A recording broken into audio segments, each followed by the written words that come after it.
What's going on, guys? Noah here again, and today I'm super excited to bring you this video because I got a new kitchen knife. And I know for a lot of you that probably isn't something that you'd be super excited about, but this is a purchase I've been thinking about a lot, and as I've been cooking for a while, I've always been eyeing a nicer knife because I feel like, you know, a knife is the most versatile tool you're going to be using. You're going to be using it the most, and so it really makes sense to invest in something nicer if you're going to be doing a lot of cutting.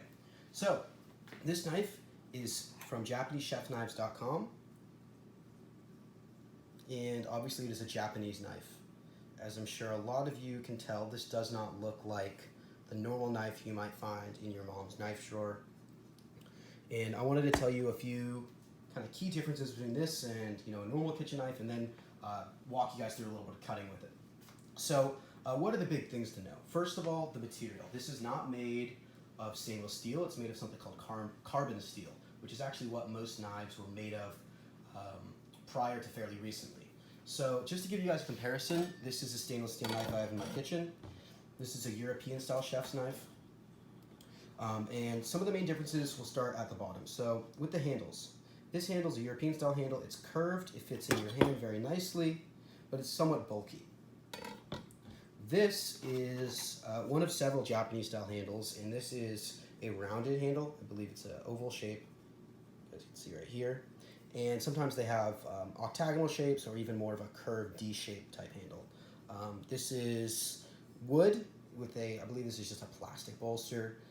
One of the things I'm not super happy about this knife is there's a bit, I don't know if you guys can tell, but there's a bit of a gap in finishing between the wood and the plastic, so I think I'm going to go through and sand that down. But when it comes to the actual blade, it's very, very thin, and it gets much thinner towards the tip. Let me see if we can. So as you guys can see, there's a finish right here.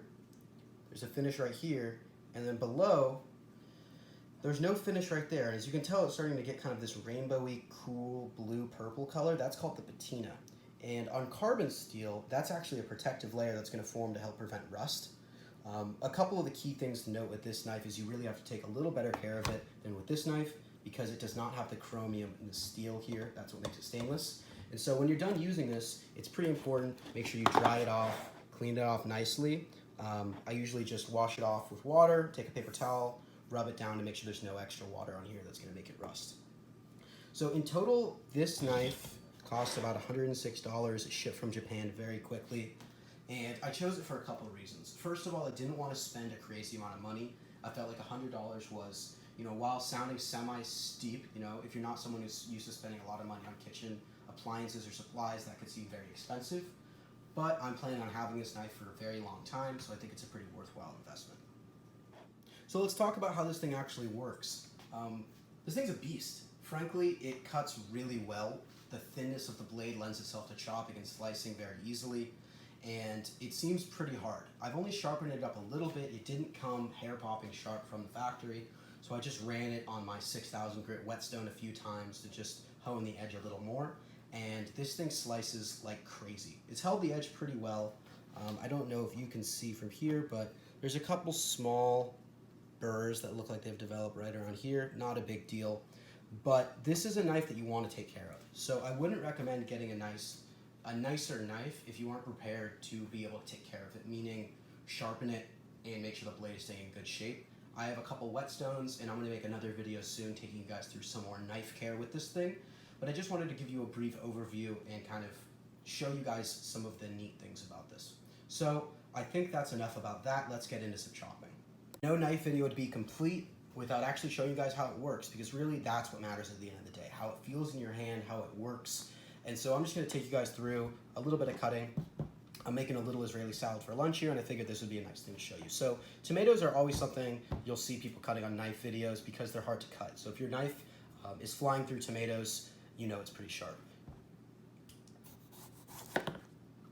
So with this knife, I generally give it a pinch grip. So I'm kind of pinching it here and letting the weight of it go through.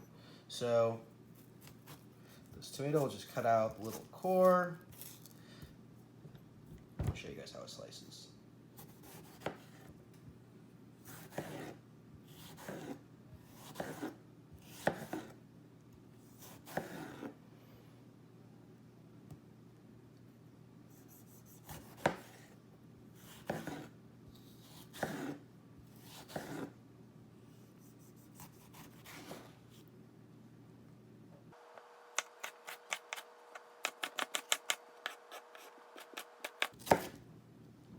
I'm not going for perfect cuts here. Just wanted to kind of show you guys how it works.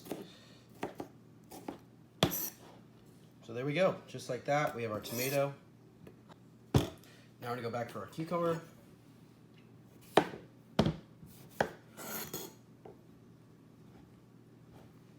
With this, I usually like to just cut it in half. And we're gonna give ourselves some strips.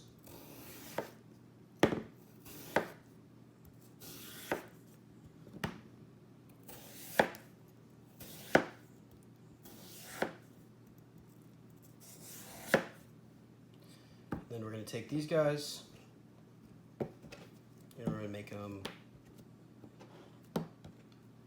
one more time this way.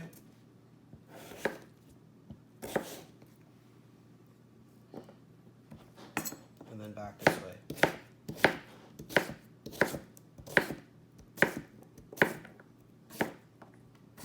This thing just rips.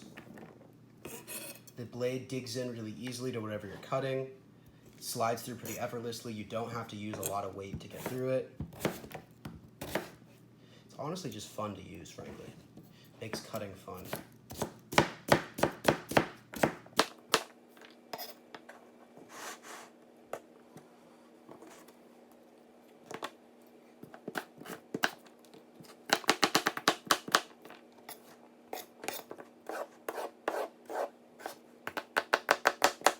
A couple radishes, and these are also pretty tough to cut. Just take the bottom and the top off, and we just want these in nice thin slices, nice for salad. So we're just gonna go straight down, and I'm gonna show you guys a little faster now how I kind of use this thing to really just kind of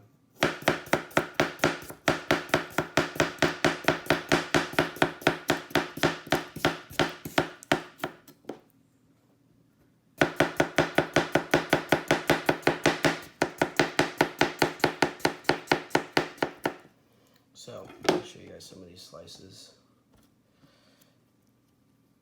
We're getting pretty thin. Nothing crazy here, but we're not trying to go for the thinnest things in the world. We're gonna do a shallot.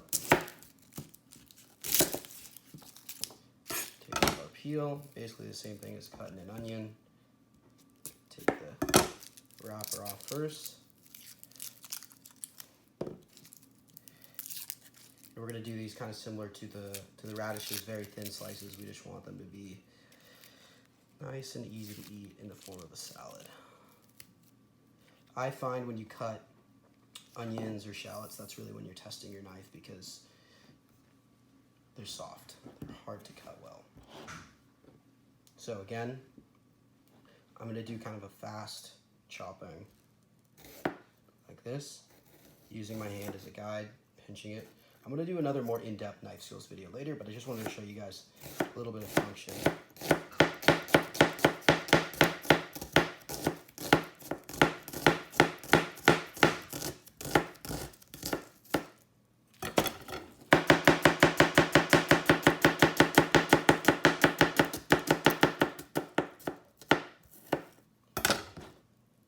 Again, some nice thin slices. All right, here's our finished salad. Very colorful, pretty. We got our tomato, our cucumber, shallots, and radishes, and then I just finished it with a little olive oil, lemon juice, salt, pepper. Really quick, simple salad for lunch. Hope you guys liked this video. Give it a thumbs up if you did. Feel free to subscribe if you want to see some more.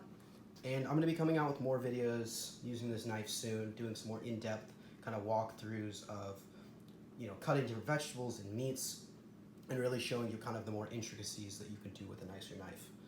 So anyway, thanks for watching, guys, and I'll catch you later.